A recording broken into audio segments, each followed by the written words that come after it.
Hi friends, Mindy here. Welcome back to another episode of Can Mindy Make It? Today we are going to be doing some book folding. I was challenged by Michelle to do a book fold with either, an image or a word in it. There are a lot of different patterns and things that are out there that you can get. But before I get into all that, I thought I would just show one that I have done in the past. I did several years ago, and what I did is I just took an old book and I painted the cover, and then I put some scrapbook paper that has this really beautiful script in it, and then for every page of this book I just folded it in half toward the spine and went from the front to the back, and then you end up with basically a little Rolodex system. And this is actually what I used before I got my first Memorydex box. So I just have little things tucked in here, just cards that I've made and quotes and scriptures and just inspiring words, art that I've done in the past, just different things you can see. And then I just kind of have them all tucked in here. So that is how I started actually. And like I was saying, there's a lot of templates and things that are out there, and there's two different styles of template. And there's one that is called a measure and mark, and it gives you like specific measurements. You mark it on each page and then you fold to those measurements. And then there's another one where you see like the full image, and it's kind of broken up in black and white lines, and you line up the edge of your paper to that template and go like that. Those are a little bit confusing to me. The measure and mark ones just make more sense to me. But today I thought it would be better to just go ahead and do one that didn't really require all of that. Just kind of an introductory thing. It's a really simple pattern that anybody can do. It's actually not even a pattern. So what we're going to be making today is actually this little Christmas tree. So it's basically you just make a cone shape. Let me get this out of the way. A cone shape. And I've gone ahead and actually can see I've covered some of the text. So you can actually see there are some pages back here that are still, that I didn't need to fold. And I'll get into all of that later. But this is what we're going to be creating today. So it will sit up like this. I'm sorry, it's really hard with the camera angle to do something that's completely vertical. And then I just decorated it like a Christmas tree. So there's a couple things when we're talking about book folding. Like I said, this is going to be done without any kind of template necessary. But when we're talking about like a measure and mark type of pattern, this is what they look like. And these will often tell you how many folds you need, which is, like the actual page that you're going to be doing, and then the minimum number of pages, keeping in mind that really one sheet of paper is 2 pages. And so in order to make 108 folds, you need 216 pages. So that's just something to consider if you're going to do this kind of template. And if in the future you would like to see me work through one of those, then just let me know down in the comments below, and I'm happy to do that. I just thought I would do something that was a little bit easy, and as we're getting into the holidays, I just thought it would be fun to sort of do a little Christmas decoration, something that's kind of festive. So also, if you have any ideas for future videos for the Can Mindy Make It challenge, go ahead and leave a comment down below. And if you end up creating something for yourself out of these videos, I would appreciate it. I'd love it if you would tag me so I can see what you did, and be sure to use the hashtag CanMindyMakeIt, and then we can all see what everyone else is doing, which would be super fun. So with that, I'm going to put this on fast forward, and I'm going to work through this and also through the decoration of it. But again, I just want to mention that,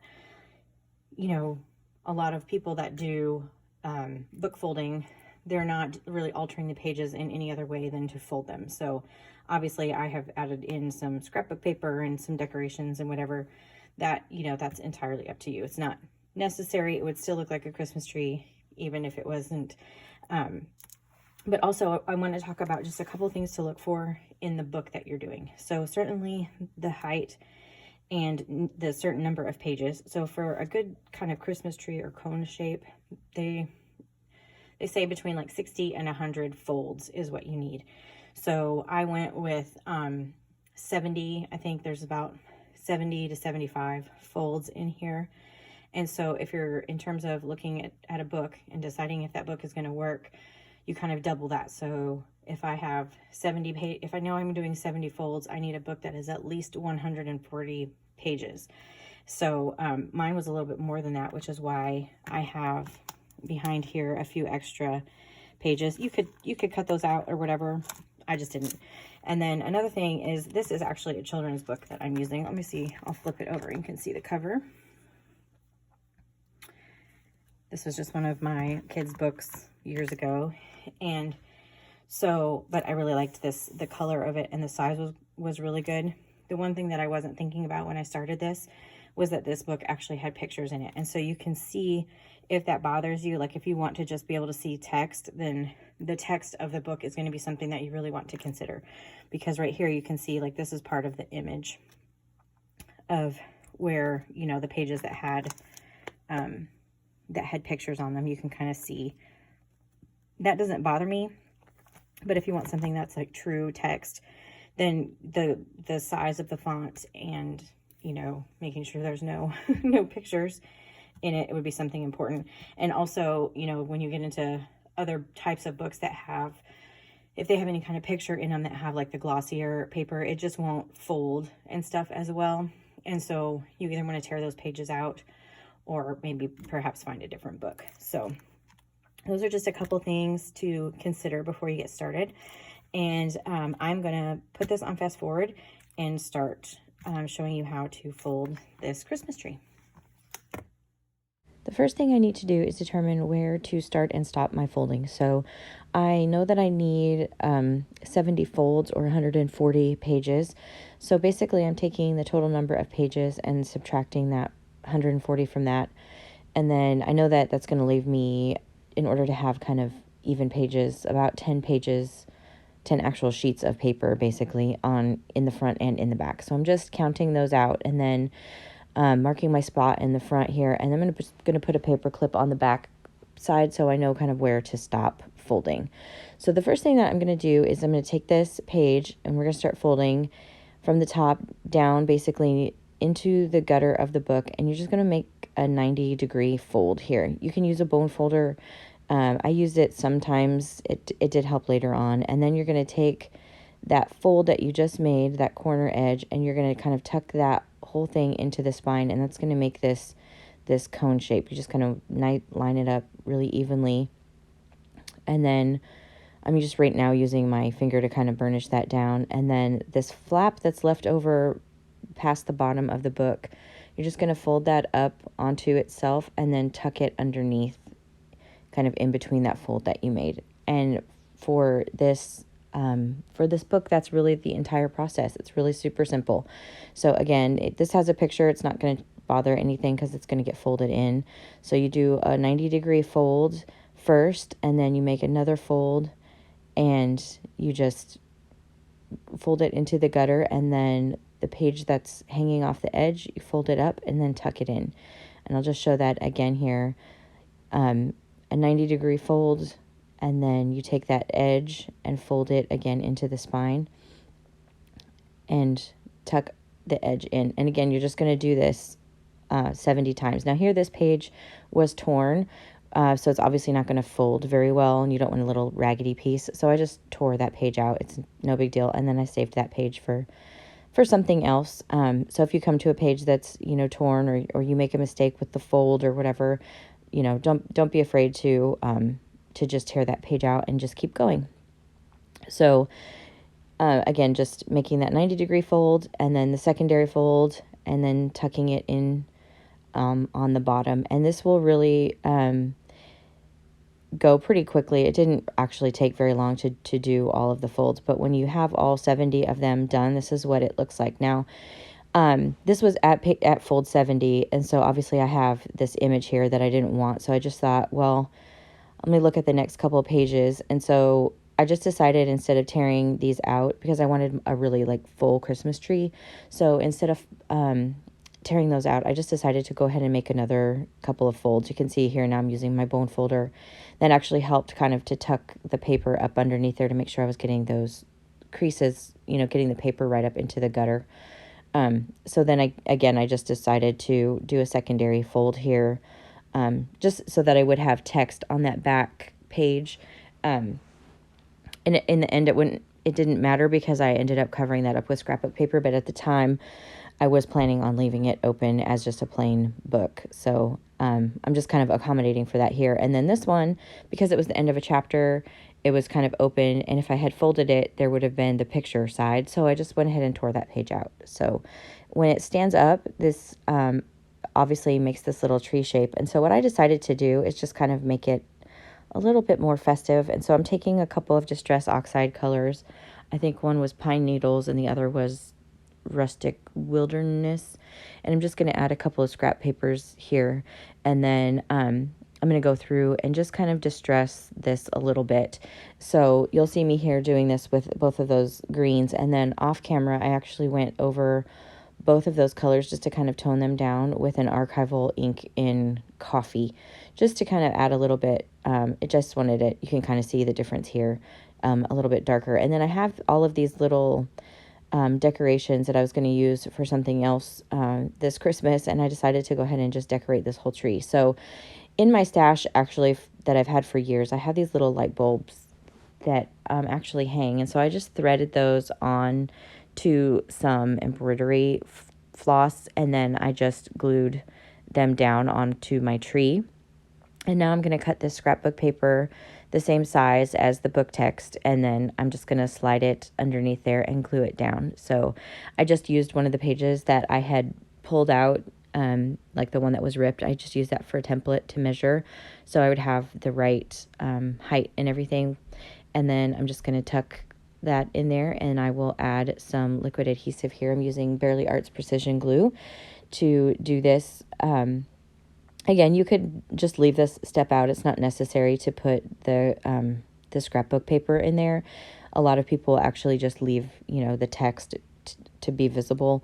I just really wanted the more festive red and green Christmas paper in there. To me, it kind of looked like wallpaper, and so I don't know, I just needed it on here for whatever reason. So I also have these little gifts that are wrapped, and I have a few of them in some different colors. I'm just kind of trying to decide on placement here, and I apologize for the awkward angle of this. It was kind of hard to get everything on camera at this angle. So what I'm basically going to do is I'm just gluing these to the actual book text here. So I have the red one is glued like onto the scrapbook paper, and then this green one is glued in between the red one and the actual Christmas tree. You can see there's it creates this gap in the back. So now I'm just going to take this other one, and I'm going to glue this to the back part where the scrapbook paper is, and then also to the top of each of these presents. And it's just going to glue there. And I have these two little candy canes I'm going to glue on there as well. I'm using a liquid adhesive, which is Helmar 450 Quick Dry, but if you had a hot glue gun, that would probably make this process a little bit easier, so it would dry a lot quicker. So just putting that out there, but I just didn't have one. So anyway, I'm just gluing these little candy cane pieces back here. I know it's really hard to see. Again, apologize for that. But and then I just pulled out this little drawer of all these little Christmas embellishments. Again, I've had these around for forever, but you can find similar things at Hobby Lobby or wherever. So I have these little gingerbread pieces, and I just glued a couple of those on these candy canes. And then I found in my stash this star. This is actually, I believe, from a Simple Stories set, and I thought it would make a good tree topper for my tree. So I'm just kind of using an X-Acto knife here and kind of separating the space between the spine and the book text. It was glued down, so I just cut down on there a little bit, and then I can just slide my star down in there, and it will be the tree topper. And then I have these other pieces that are all from a Simple Stories set, I believe. Again, just things I had in my stash for a long time. And so I'm just going to glue these down. These are actually chipboard stickers, but because I want this to last a long time, I'm just adding some glue just in case. Sometimes the adhesive on the back of chipboard just isn't as strong as maybe I would like for it to be. So I'm kind of just messing with the placement of everything now. And I added Merry Christmas over there on the left side, and then on the right, to kind of balance, I have the word believe, and then I have the little Christmas tree and a little Santa holding a present. And then it still felt like it was missing something to me, so I'm going to add another little Christmas present over here next to the Santa. And then I also have another little chipboard sticker that says ho ho ho, and I will glue that right next to the Santa as well. So that's what I'm doing here. I didn't really show the piece, but it says ho ho ho, and that's basically going to do it for me.